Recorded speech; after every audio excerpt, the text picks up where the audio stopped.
कहानी को पूरा समझने के लिए कहानी के पहले भाग को ज़रूर देखें। उसका लिंक मैं आपको डिस्क्रिप्शन बॉक्स में दे दूँगी और साथ में कमेंट बॉक्स में पिन भी कर दूँगी, तो आप वहाँ से भी जाकर देख सकते हैं। अंगद बाहर आकर अंतरा से बोला, देखो दादाजी मेरे पीछे पड़े हैं कि मैं शादी कर लूँ। इससे बचने के लिए मैंने ये बोल दिया कि तुम मेरी गर्लफ्रेंड हो। इसलिए मैंने दादाजी से झूठ बोला क्योंकि मुझे उससे बचने के लिए यही एक रास्ता दिखा। क्या तुम इस झूठ में मेरा साथ दोगी? देखिए, आपने मेरी जान बचाई है, इसलिए मैं आपके लिए ये झूठ बोल दूंगी, लेकिन ये ठीक नहीं है। दादाजी को धोखे में रखना ठीक नहीं है, अंतरा बोली। तुम इस बात की चिंता ना करो। वैसे भी तुम तो मुझे पहले से ही पसंद करती हो और तुम्हें मुझसे हैंडसम बॉयफ्रेंड नहीं मिलेगा। एहसान मानो कि मैंने तुम्हें अपनी गर्लफ्रेंड कहा है, चाहे नकली ही सही। तुम्हारे लिए तो बहुत ही खुशी की बात होगी, उसने अपने स्टाइल में कहा। अंतरा को अब अफसोस हो रहा था कि उसने हाँ क्यों कहा। उसने सोचा इसका कुछ नहीं हो सकता। फिर अंतरा अपनी सीट पर चली गई। उसे समझ नहीं आ रहा था कि जो वो कर रही है ठीक है कि गलत। ये अंगद सच में अजीब है, अपनी तारीफ करने का एक भी मौका नहीं छोड़ता। रोहन, अच्छा हम भी चलते हैं, अपना ध्यान रखना, राज बोला। फिर वो सचिन और प्रीत के साथ जाने लगा। तभी अंगद अंदर आया। वो उन्हें जाते देख बोला, अरे आप लोग बैठिए तो सही। नहीं बेटा, वो राहुल वेट कर रहा होगा, तुम्हें पता ही है विक्रम भी नहीं है तो वो अकेला फील करता है, राज बोला। अंकल जी, आपकी दोस्ती के किस्से सुने हैं मैंने, आप लोग कितने ही सालों से एक साथ है, अब भी अलग नहीं होते। मैं भी ऐसी ही दोस्ती चाहता हूँ, अंगद बोला। अरे बेटा, इनकी दोस्ती का तो बस पूछो ही नहीं, अलग ही लेवल की है। मैं और शिया तो हैरान होते थे, ये मुझसे नाराज़ होकर कई दिन बात नहीं करते, पर राहुल से एक दिन भी नाराज़ नहीं हो सकते। या यही चले जाते या वो मनाने आ जाते। इनका बस चलता तो शादी भी एक दूसरे से ही करते, प्रीत मजाक करते हुए बोली। उसकी बात सुनकर सभी हंस दिए। उनके जाने के बाद रोहन बोला, अंतरा को बुलाओ। क्यों, वो बिजी होगी, अंगद बोला। अच्छा, अपने बॉयफ्रेंड के बुलाने पर भी नहीं आएगी? रोहन उसे तिरछी नज़रों से देखते हुए बोला। उसे अंगद की रग रग का पता था और उसे अंतरा का भी पता था। वो चेहरे देखकर बता सकता था कि ये दोनों झूठ बोल रहे हैं। वो, दादाजी आप भी ना, आप इतने स्मार्ट क्यों हैं, मेरी हर चोरी पकड़ लेते हैं, अंगद बोला। फिर झूठ क्यों बोला? रोहन की बात से अंगद सिर झुकाकर खड़ा था। रोहन उसे देखते हुए बोला, लगता है अंतरा तुझे पसंद आ गई है। पसंद? अरे नहीं, वो तो मुझे वो सचिन पसंद नहीं था, इसलिए झूठ बोला। अगर मैं ना बोलता तो वो आपकी वन साइडेड लव उसे सचिन की पत्नी बना देती, अंगद बोला। One sided love? ओह, वो प्रीत? अरे नहीं, वो प्रीत नहीं थी, वो सिया थी, राहुल की वाइफ, रोहन बोला। राहुल की वाइफ? दादू, आप उनके बीच में आ गए। मैंने सुना है कि उनमें बहुत प्यार है, फिर आप कैसे इसमें आ गए, अंगद ने पूछा। बस किस्मत की बात थी, ये मुझे मिली, मुझे प्यार हो गया। मुझे बाद में पता चला कि वो राहुल की है, पर मुझे इस बात का ही सुकून है, कम से कम हम दोस्त तो हैं, रोहन बोला। दादाजी, आपकी उनके कारण शादी नहीं की, ये बात पता है उन्हें, अंगद ने पूछा। नहीं, उसे कुछ पता नहीं, ना उसने पूछा ना मैंने बताया। उनकी शादी होने के बाद मैं पंजाब चला गया था। तेरे दादाजी ने और मैंने एक साथ काम शुरू किया, तब से तुम लोगों से रिश्ता बन गया, रोहन बोला। हाँ, मुझे याद है, पापा ने अपनी डेथ के वक्त कहा था कि हमेशा इनके साथ रहना, तब से आप ही हमारे दादाजी हैं, अंगद बोला। अंगद को इमोशनल होते देख रोहन बोला, अरे तू बात को कहाँ से कहाँ ले गया, बात तो तेरी और अंतरा की हो रही थी और तू मेरी बातें करके मुझे फंसा लिया। अंगद ने रोहन की तरफ देखा और बोला, दादू आपको पता है ना कि जब मैं बीमार था तो मैंने केयर टेकर रखी थी, ये अंतरा वही केयर टेकर है। रोहन ने उसकी बात सुनी तो बोला, अच्छा तो वहीं प्यार हो गया उससे? प्यार नहीं, प्यार वार नहीं है, अंगद बोला। फिर उसे गर्लफ्रेंड क्यों बनाया, रोहन ने पूछा। वो तो मैंने उसके फ़ायदे के लिए बनाया है, ताकि उसे हर कोई अपनी पत्नी या बहू बनाने का ना सोचे, अंगद बोला। मतलब तूने उसे सिर्फ इसलिए गर्लफ्रेंड बनाया कि कोई उसे तंग ना करे, रोहन ने पूछा। हाँ जी, इसलिए ही बनाया है, अब वो आराम से पढ़ाई तो कर सकेगी और कोई उसे तंग नहीं करेगा, अंगद बोला। चलो जो भी है वो अच्छी लड़की है, अगर शादी का इरादा है तो कर लेना, मुझे पसंद है, रोहन बोला। आप आराम कीजिए, अब आप ठीक लगते हो, बुखार तो नहीं हुआ दोबारा, अंगद बोला। नहीं, बुखार तो नहीं हुआ, डॉक्टर कह रहे थे 1-2 दिन में छुट्टी हो जाएगी, रोहन बोला।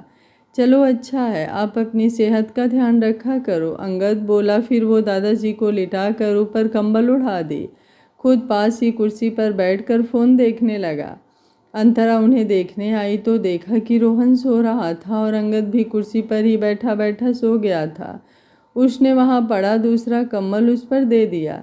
सुबह उसकी ड्यूटी खत्म हो गई तो वो जाने से पहले एक बार फिर राउंड पर चली गई। वो पहले नॉर्मल वार्ड में राउंड लगा कर आई, फिर उनके कमरे में गई। अंगद वहाँ नहीं था। उसने कंबल सलीके से तय करके रख दिया था। रोहन बेड पर आराम से बैठा था। अंतरा ने उनका बुखार चेक किया, फिर बोली, बुखार नहीं है और बाकी रिपोर्ट्स भी सही है, आपको आज डिस्चार्ज कर दे दादाजी। हाँ बेटा, बहुत दिन हो गए, अब तो छुट्टी कर ही दो, लेकिन तुम्हें रोज़ आना होगा मेरी खबरसार लेने। अब तो तुम अंगद की गर्लफ्रेंड भी हो, रोहन बोला। हाँ जी दादाजी, रोज़ तो नहीं आ सकती, पढ़ाई करनी होती है, कभी कभी आ जाऊंगी, अंतरा बोली। तभी वॉशरूम से अंगद बाहर आया तो अंतरा को देखकर बोला, तुम फ्री हो गई, चलो तुम्हें निखिल के पास ले चलूँ, तुम्हारी पट्टी बदलवानी है। अंतरा उसकी तरफ हैरानी से देख रही थी। ये मुझे ऐसे कैसे कह रहा है? फिर उसे याद आया कि वो दादाजी के सामने एक्टिंग कर रहा है। मैं पहले हॉस्टल जाकर नहा तो आऊँ, फिर चलते हैं, अंतरा बोली। ठीक लग रही हो, बस बालों पर कंघी मार लो। और नहाने के लिए निखिल ने मना किया था जब तक जख्म ठीक नहीं होता, अंगद ने उसी स्टाइल से कहा। अंतरा दादाजी के सामने चुप हो गई। उसका दिल कर रहा था इसे यही कह दूं कि निखिल ने जख्म को गीला होने से बचाने के लिए कहा था और वो खुद भी डॉक्टर है, उसे ये सब बताने की ज़रूरत नहीं है। वो लोग एक साथ ही बाहर आए तो अंतरा बोली, मिस्टर अंगद, आपको याद दिला दूं कि मैं एक डॉक्टर हूं, मुझे पता है कि नहाना है कब और नहीं नहाना है कब। बाकी मुझे निखिल जी के पास भी जाने की ज़रूरत नहीं है, मैं खुद ही पट्टी कर लूँगी, ज़्यादा हुआ तो सलोनी से करवा लूँगी, थैंक यू। कहकर वो आगे जाने लगी तो अंगद बोला, तुम्हें ये लगता है कि मेरे साथ जाओगी तो दूर जाना मुश्किल होगा? तो कोई नहीं, मुझे कोई ऐतराज़ नहीं, तुमने झूठ बोलने में मेरा साथ दिया है तो मैं तुम पर इतना एहसान कर सकता हूँ कि तुम्हारे साथ नाश्ता करूँ। मैं तुम्हारी फीलिंग्स की कद्र करता हूँ। बाकी दादाजी खिड़की से देख रहे हैं, इसलिए हमारा साथ जाना ज़रूरी है। अंतरा चुपचाप उसके पीछे चल पड़ी। दोनों बाहर आ गए। तुम्हें हॉस्टल छोड़ देता हूँ, कार में बैठ जाओ, दादाजी देख रहे हैं। अंतरा उसकी कार में बैठ गई। ऐसा नहीं था कि वो पहले उसकी कार में बैठी नहीं हो, पर आज उसे अजीब लग रहा था। कार स्टार्ट होते ही अंगद बोला, मैं ब्रेकफास्ट करने जा रहा हूँ, तुमने भी अभी खाया नहीं होगा, तुम भी मेरे साथ चलो। नहीं, आप मुझे हॉस्टल छोड़ दीजिए, मैं वहीं हॉस्टल में ही कुछ खा लूँगी, वो बोली। अंगद ने उसे हॉस्टल छोड़ने चल दिया। वो एक बार अपनी आदत के खिलाफ उसे पूछ चुका था, वो कभी किसी को पूछता नहीं था। बेशक वो उसे अपने साथ रखना चाहता था, पर उसने स्वाभिमान को एक साइड रख कर एक बार पूछ लिया, वही बहुत है।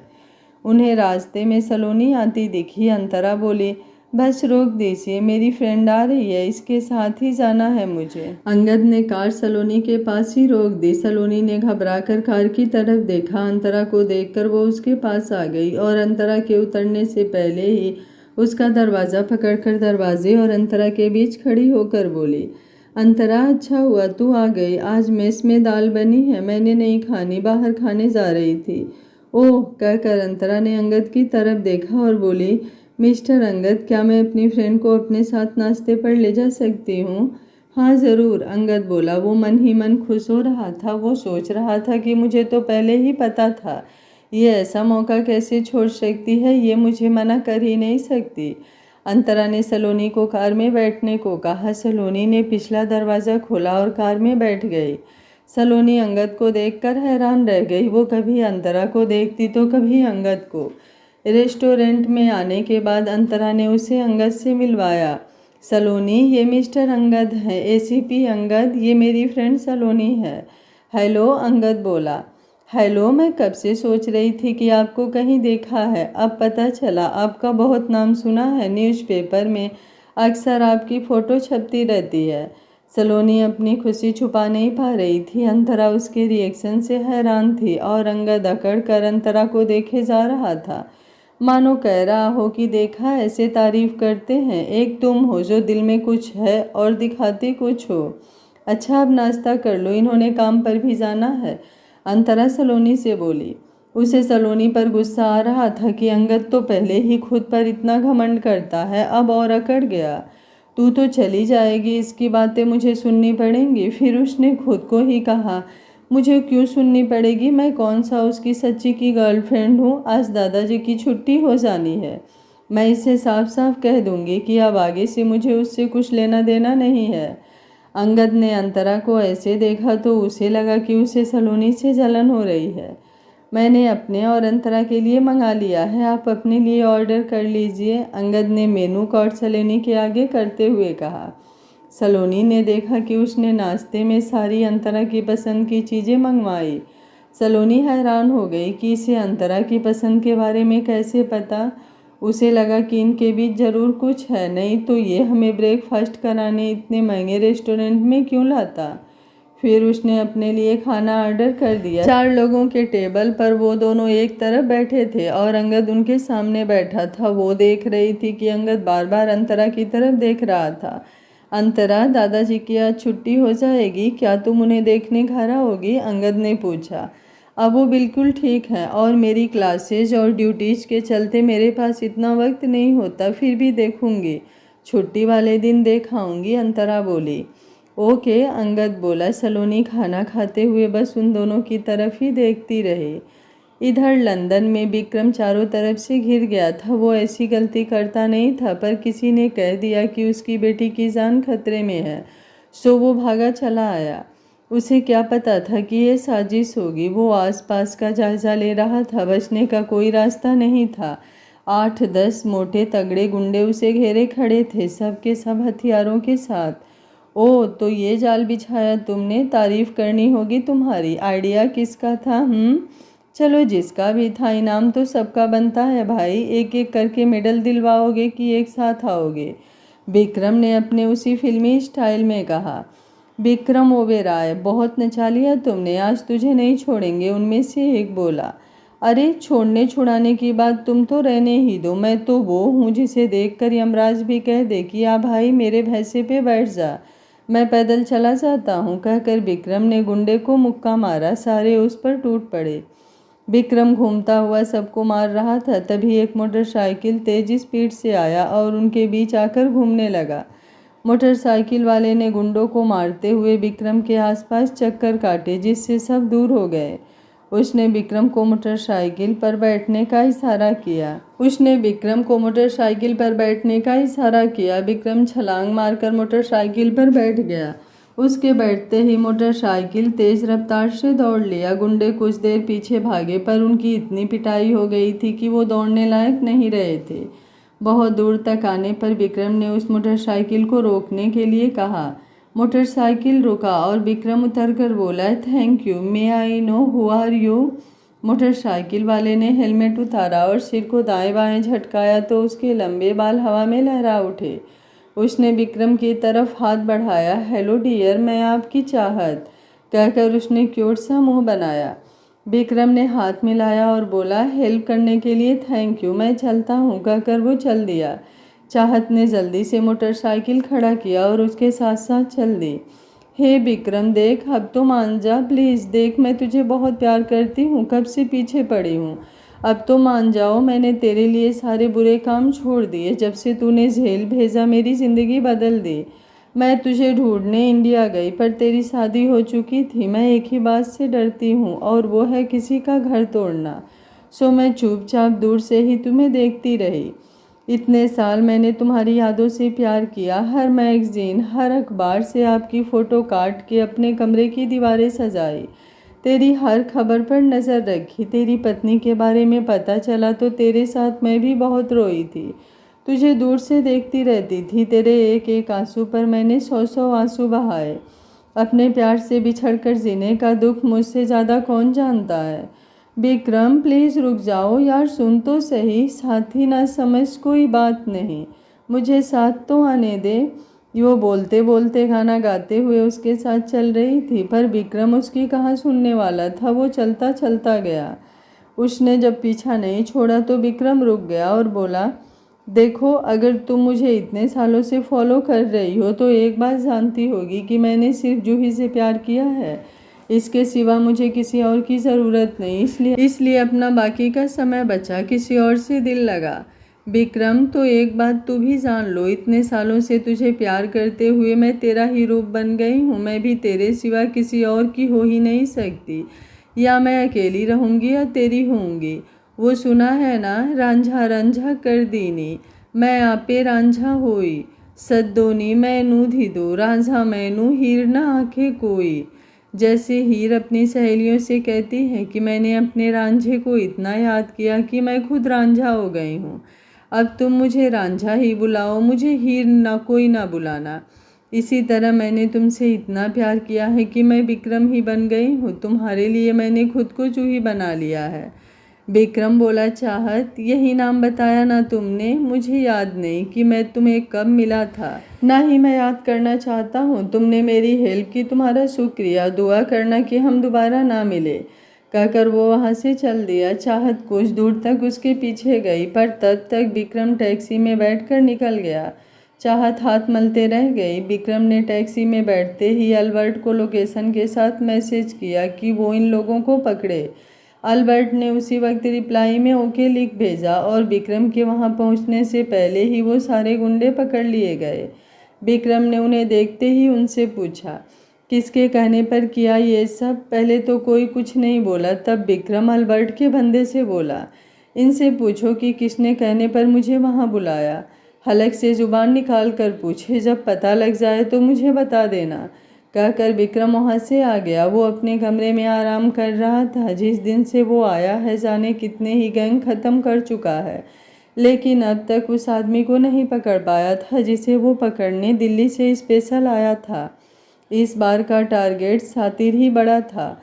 वो हर बार आखिरी बार वक्त पर स्लिप हो जाता था। उसे लग रहा था कि जिन लोगों को पकड़ा है उनसे कुछ ना कुछ जरूर पता लगेगा। उसने कुछ देर सोचा, फिर उठकर अल्बर्ट के अड्डे पर पहुंच गया। उसने अल्बर्ट को बुलाकर अपना आइडिया बताया। अल्बर्ट ने स्माइल करते हुए कहा, तू बहुत ही कमीना है। फिर वो उन गुंडों के पास गया और अपने बंदों से बोला, इन्हें एक एक करके साथ वाले कमरे में लाओ। विक्रम को पता था कि अगर ये एक जगह इकट्ठे रहे तो ये कुछ नहीं बताएंगे। अकेले अकेले पूछेंगे तो कोई तो बताएगा ही। गुंडे के कमरे में आते ही उसे एक लोहे की कुर्सी पर बिठा दिया गया। 4 तारे कुर्सी से अटैच किया हुआ था। उससे जुड़ी स्विच विक्रम के पास थे। उसने गुंडे को कहा, देखो, मैं नहीं चाहता था कि ये सब करूं, लेकिन तुम लोगों को समझ नहीं आता तो अब करना ही पड़ेगा। अब करंट लगा तो मुझे इल्ज़ाम मत देना, अभी भी वक्त है, बता सकते हो तो बता दो। क्योंकि वो चुप था, कुछ नहीं बोला। तब विक्रम ने स्विच ऑन किया और उसे करंट लगा। वो बुरी तरह कांप गया। बता रहे हो या? विक्रम ने उसे फिर से डराया, लेकिन वो अब भी चुप रहा। तब विक्रम ने अल्बर्ट से ऊंची आवाज़ में कहा, लगता है इसे करंट लग ही नहीं रहा। ऐसा करो, 1 बाल्टी ठंडे पानी की डालते हैं। पर इससे तो करंट और भी ज़्यादा लगेगा, अल्बर्ट ने कहा। एक आदमी ने पानी की बाल्टी लेकर आया और कुर्सी पर बैठे आदमी पर सारा पानी डाल दिया। अब वो आदमी कांपने लगा पर बोला कुछ नहीं। जैसे ही विक्रम स्विच दबाने लगा वो चिल्ला उठा, मैं बताता हूँ, स्विच ना दबाना प्लीज़, मैं बताता हूँ। कहकर उसने विक्रम को रोक दिया। विक्रम के चेहरे पर स्माइल आ गई। उसने स्विच से हाथ हटा लिया और बोला, चल शुरू हो जा। जी, ये काम क्रोकोडाइल गैंग का है, हमें उन्होंने ये काम दिया था, इससे ज़्यादा मैं कुछ नहीं जानता। वो आदमी बोला, सच कह रहे हो तुम? अगर झूठ निकला तो? विक्रम बोला, मैं सच ही कह रहा हूँ, प्लीज़ मुझे मत मारना, मेरे छोटे छोटे बच्चे हैं। वो गुंडा रोते हुए बोला, ये बात तुम्हें पहले सोचनी चाहिए थी। जब बुरे काम कर रहे थे तब बच्चों के बारे में नहीं सोचा था। हम तुम्हें छोड़ देंगे, लेकिन तुम्हें हमारा एक काम करना होगा, डेविड बोला। फिर उन्होंने उसे कुछ समझाया तो वो बोला, ठीक है, मैं आपकी बात मान लूँगा, जैसा आप कहोगे करूँगा, बस मुझे छोड़ दो। उन्होंने उसे भेज दिया। इसी तरह उन्होंने 3 और लोगों के साथ किया, लेकिन जो अपने बास के वफादार थे उन्हें उन्होंने कुछ देर टॉर्चर करके छोड़ दिया। इतने साल काम करने के बाद उन्हें पता लग गया था कि कौन आदमी उनका काम कर सकता है और कौन नहीं। अब वो जल्द ही उस तक पहुंच जाएंगे। जिनकी उसे कब से तलाश थी। इधर इंडिया में समर वापस आ गया था। तीनों ही इस बात से खुश थे। राहुल उसे एयरपोर्ट जाकर ले आया। बड़े पापा का फ़ोन आया था। पूछ रहे थे कि ट्रिप कैसा चल रहा है। मैंने भी बता दिया कि मैं खूब एंजॉय कर रहा हूँ। पापा को आपने बताया था, मैंने उन्हें सरप्राइज़ देना था, लेकिन आपने बताकर सब खत्म कर दिया। समर बच्चों की तरह मुँह बनाकर बोला, मैंने नहीं बताया, तेरी माँ है ना, उसने ही बताया होगा। वो विक्की से कोई बात छुपा नहीं सकती। विक्की का फ़ोन आया था, वो भी जल्द ही काम खत्म करके वापस आ जाएगा, राहुल बोला। सच्ची? बहुत दिन हो गए पापा से मिले, समर बोला। जब मैं मिशन पर होता था तब ये कभी नहीं सोचा, लेकिन आज इस बात का एहसास होता है कि मेरे मम्मी पापा कितने परेशान होते होंगे मेरे बिना। राहुल को अपने मम्मी पापा याद आ गए। कुछ ही देर में वो घर पहुंच गए। सिया उनका इंतज़ार कर रही थी। हॉस्पिटल अंतरा अपनी ड्यूटी दे रही थी। तभी अंगद का फ़ोन आया। वो बोला, अब आप कैसी हैं? चोट ठीक हो गई? हाँ जी, पहले से बेटर है। आप कैसे हैं? अब कोई दिक्कत तो नहीं है? अंतरा ने पूछा। नहीं, अब कोई दिक्कत नहीं है। वो तो मैं निखिल के पास आया था, वो तुम्हारे बारे में पूछ रहा था, इसलिए फ़ोन किया। निखिल ने अंगद को घूर कर देखा। अंगद बिना पलके झपकाए झूठ कैसे बोल रहा है? ओह, उनसे कहिए मेरी चिंता ना करें, मैं एक अच्छी डॉक्टर हूँ, अपना ख्याल रख सकती हूँ, अंतरा बोली। अच्छा, वो दादाजी भी तुम्हारे बारे में पूछ रहे थे, कभी आकर मिल लेना, अंगद बोला। जी ठीक है, कहकर उसने फ़ोन काट दिया। कमीने, मैंने कब अंतरा के बारे में पूछा? तू झूठ बोलने से पहले बता तो दिया करो। अगर वो कभी मुझे मिले तो कम से कम मुझे शर्मिंदगी ना हो, निखिल बोला। चल, मैंने कौन सा तेरे नाम पर लोन ले लिया जो इतना भड़क रहे हो? और तुम उससे क्यों मिलोगे? अंगद गुस्से से बोला। रहने दे यार, इतना ही प्यार है तो उसे कह क्यों नहीं देता, निखिल बोला। प्यार? किसे? किससे? वो तो उसे मैं पसंद हूँ, इसलिए उसका दिल रखने को उससे बात कर लेता हूँ। तुम्हें पता नहीं है, बेचारी मुझसे दूर नहीं होना चाहती थी। मैंने उसे खुद फ़ोन किया ताकि उसे फ़ोन करने की परेशानी ना झेलनी पड़े। बड़ी शर्मीली है वो, मुझे जितना भी चाहे फिर भी कहती नहीं। ये तो मैं हूँ ही स्मार्ट, इसलिए उसके दिल की बात समझ लेता हूँ, अंगद बोला। तुझे वो पसंद नहीं है। देख, तेरी नज़र में मैं तो अच्छा लड़का हूँ ना, फिर अंतरा और मैं, हम दोनों ही डॉक्टर हैं। अगर हमारा मेल हो जाए तो क्या खूब जोड़ी होगी, सोच कर देख, निखिल ने जानबूझकर उसे चिढ़ाने के लिए कहा। तेरा दिमाग तो नहीं खराब, वो मुझे चाहती है। अब अगर मैं उसकी शादी तुझसे करा दूंगा तो उसे मुझे भी देखना पड़ेगा, तो क्या वो तुझे प्यार दे पाएगी, अंगद बोला। ठीक है, फिर शादी के बाद तू मुझे मिलना ही नहीं, निखिल बोला। अच्छा जी, बस यही दोस्ती है अपनी? अब लड़की के लिए तू मुझे छोड़ देगा? वाह क्या बात है, अंगद तालियां बजाते हुए बोला। निखिल ने हर कोशिश की पर अंगद ये मानने को तैयार नहीं था कि वो अंतरा से प्यार करता है। निखिल को साफ दिखता था कि अंगद अंतरा को प्यार करने लगा है, पर अंगद को खुद ही नहीं पता था।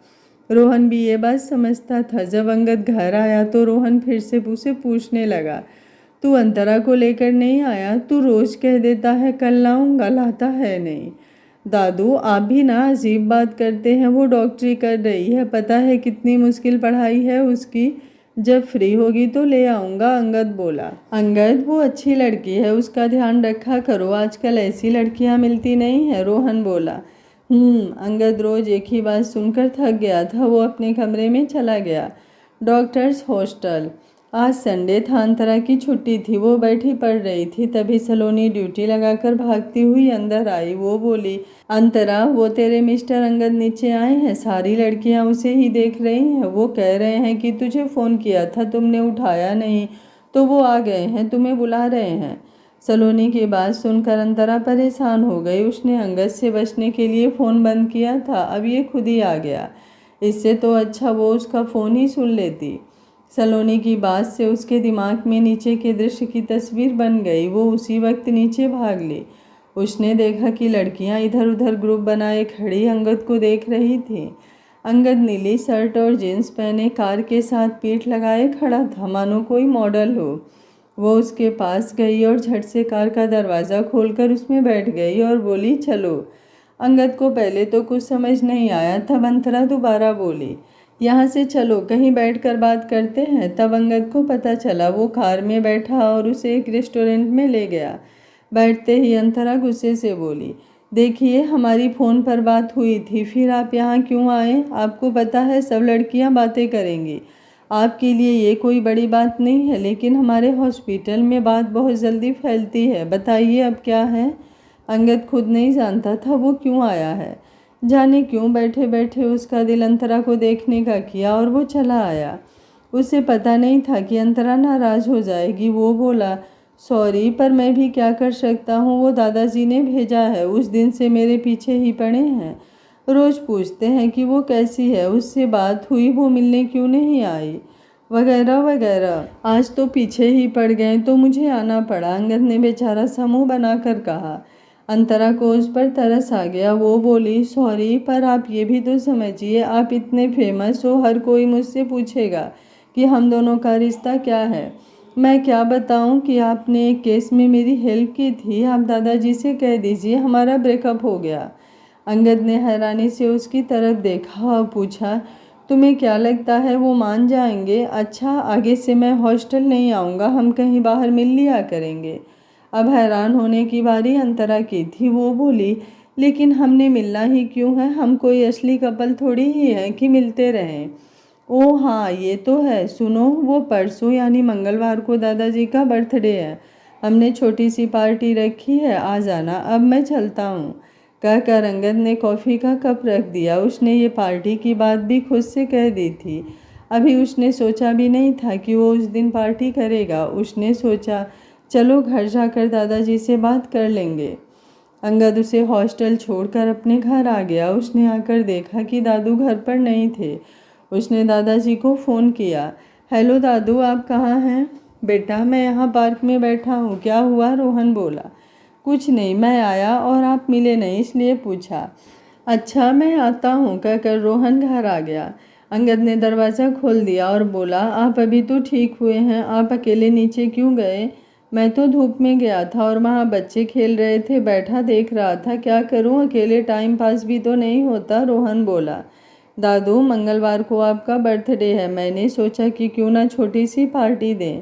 भैया को भी बुला लेंगे, कुछ फ्रेंड्स आ जाएंगी। आपने किसी को बुलाना है? अंगद बोला। सिया और प्रीत को बुला लेना, बाकी अंतरा को ज़रूर बुलाना, रोहन बोला। अंतरा को कह दूंगा पर पता नहीं वो आएगी या नहीं। असल में वो बहुत बिजी है, पढ़ाई और ड्यूटी दोनों करना होता है ना, पर मैं बुलाऊंगा तो ज़रूर आएगी, अंगद बोला। जाने क्यों वो ये मानना नहीं चाहता था कि कोई ये समझे कि ये अंतरा की केयर करता है। ये क्या ढंग है बात करने का? अगर तुम इस तरह करोगे तो वो तुम्हें छोड़ भी देगी, समझे?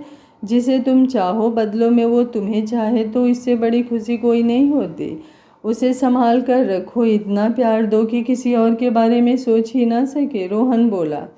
दादू ये तो पता है कि वो मुझे पसंद करती है, लेकिन मुझे कैसे पता चलेगा कि मैं उसे चाहता हूँ? अंगद ने पूछा। जब बार बार उसे देखने का, उसे मिलने का दिल करे, उसकी हर बात अच्छी लगे तो समझ लो तुम्हें उससे प्यार है। वो किसी और की हो जाए ये बर्दाश्त नहीं कर सको। वो गाना है ना, हमें तुमसे प्यार, रोहन ने बताया। ठीक है दादू, मैं देखूँ, मुझे पार्टी की तैयारी करनी है। आपने जिसको बुलाना है बुला लेना, कहकर अंगद अपने कमरे में आ गया। वो दादू की कही बातों के बारे में सोचने लगा। उसे देखने को दिल भी करता है, मिलने को दिल भी करता है। दिल करता है कि उसे सामने बिठाकर देखता रहूं। तो क्या मुझे सच में उससे प्यार हो गया है? मैं अंगद सिंह रायज़ादा अंतरा से प्यार करने लगा हूँ। क्या सच में मैं उससे प्यार करने लगा हूँ? सोचते ही उसने अंतरा को फ़ोन किया।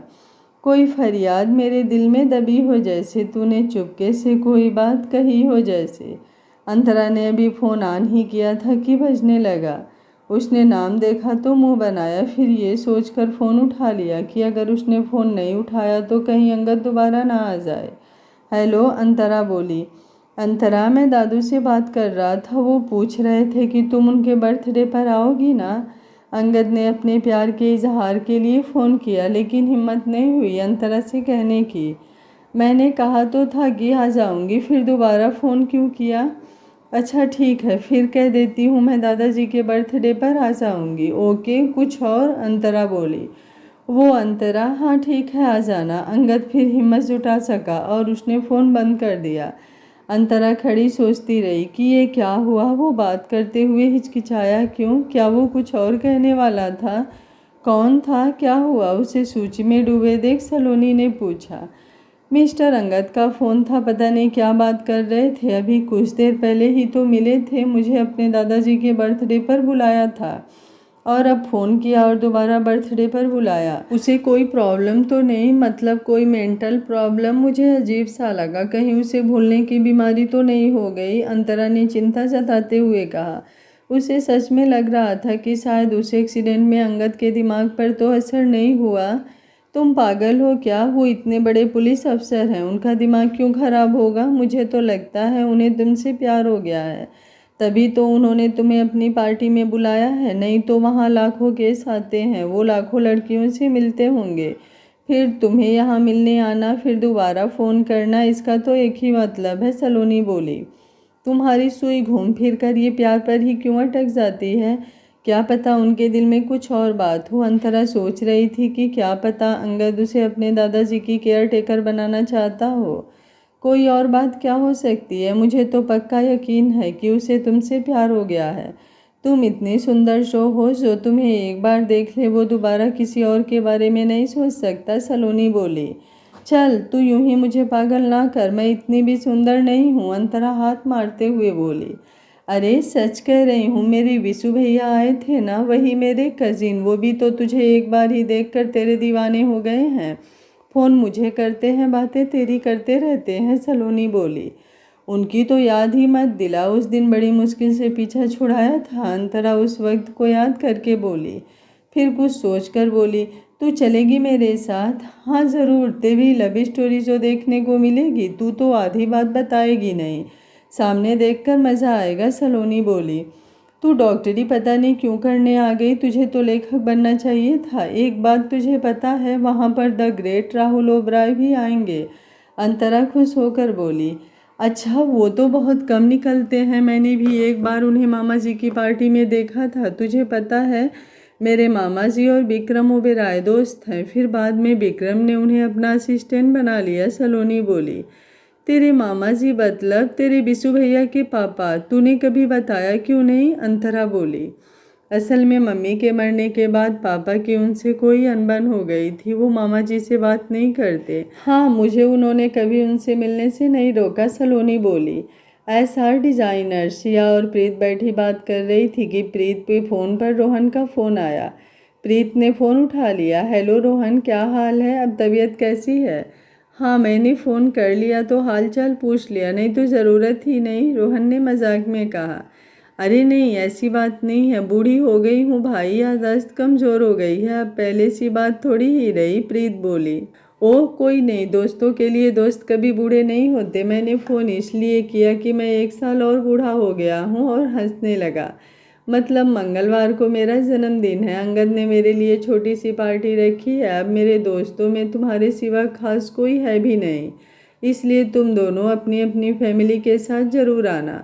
रोहन बोला। सिया भी पास ही खड़ी थी, उसने प्रेस से फ़ोन लिया और पूछा। रोहन, मैंने सुना है कि वो डॉक्टर अंतरा अंगद की गर्लफ्रेंड है, क्या वो भी आएगी? हाँ, अंतरा भी आएगी। चलो ठीक है, फिर फ़ोन बंद करता हूँ, तुम आ जाना, कहकर रोहन ने फ़ोन बंद कर दिया। ओबेरॉय मेंशन। शाम को सिया घर आई तो राहुल पहले ही आ गया था। सिया ने कपड़े बदले, फिर नौकर से चाय लेकर राहुल के पास आ गई। राहुल को चाय देते हुए बोली। राहुल, आज रोहन का फ़ोन आया था, मंगलवार को उसका बर्थडे है, उसने हमें बुलाया है। उसके बर्थडे से हमें क्या लेना है? होता रहेगा, हमें नहीं जाना, और इस हम का मतलब मैं और तुम है। ओके, राहुल बोला। राहुल, मैं क्या कह रही थी, वहाँ ना वो अंतरा भी आएगी, मेरा बहुत दिल है उसको मिलने का। सच में, जाने क्यों उसमें मुझे विक्की और जूही की झलक दिखती है। ये सोचकर कि वो क्या सोचेगी, स्पेशल उसे वार्ड में मिलने नहीं गई, पर दिल बहुत करता है उससे मिलने का। सिया बोली। उससे मैं तुम्हें मिला लाऊंगा, लेकिन रोहन के घर जाना ज़रूरी थोड़े है, मैं तुम्हारे लिए उसे यहीं बुला दूंगा। राहुल बोला। राहुल, अपनी शादी को लगभग 50 साल हो गए और आपको अब तक मेरे प्यार पर भरोसा नहीं है। आप मुझे रोहन से मिलने से रोक कर मेरे प्यार और मेरे चरित्र दोनों पर इल्ज़ाम लगा रहे हो। अब मैं 2 बच्चों की दादी हूँ और रोहन भी दादा बन गया है, अब भी हमें मिलने नहीं दे रहे। ये मेरी बेइज्जती है, सिया गुस्से से बोली। आखिर क्या होगा इस कहानी में जानने के लिए देखते रहिए कहानी का अगला भाग। अगर आपको कहानी अच्छी लग रही है तो वीडियो को लाइक, शेयर एंड चैनल को सब्सक्राइब कर लीजिएगा। Thank you for watching. मिलते हैं कहानी के अगले भाग में।